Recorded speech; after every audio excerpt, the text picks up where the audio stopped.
Salam hörmətli izləyicilər, fiqur ədəd əlaqəsində məntiqdən magistr sualıdır. Bu tipli sual nümunələrini necə həll etmək lazımdır? İlk öncə, buradakı fiqurların tərəf sayını qeyd etməliyik. B-nin tərəf sayı neçədir?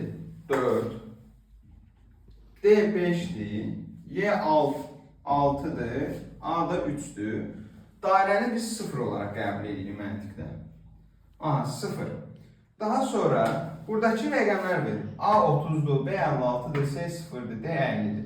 İndi biz baxaraq onların birləşməsi. A-nı 30 yazır. 30-u necə yazır? Hansına birləşir?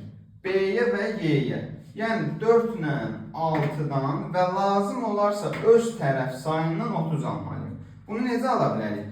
4 ilə 6-nı toplasaq 10 eləyər, onu da 3-ə vursam 30 eləyər. İndi görək digərlərində alınırmı? B-yə baxaq. B hara birləşir? 5-ə, 6-ya, 3-ə. 5, 6, 3-ü toplasam 14 eləyər. 14-ü də 4-ə vursam 56 eləyər. Yəni cavabı almış oluram. Onda biz Y-ni hesablayaq. Y-nin birinci birləşənlərinə baxaq. Y 5-ə birləşir. Yazıram 5. Hansına birləşirsə onun tərəf sayını toplayıram. 5-ə birləşdi. B-yə birləşdi. A-ya birləşdi. C-yə. Yəni hamısına birləşir. 5, 4, 3, 0.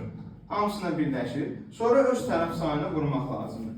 Buraya eləyir 12. 12-ni də 6-ya vuranda 72. Demək ki, Y-nin cavabı 72-yə bərabərdir. Bu tipli magistr məntiq suallarının həll qaydası bu şəkildədir. Öz tərəf sayından istifadə eləyə də bilər, eləməyə də bilər. Yəni, ancaq məsəl üçün, özünün birləşdiklərindən də bu cavabı ala bilər və yaxud da ki, özünü də istifadə edib cavabı tapa bilər.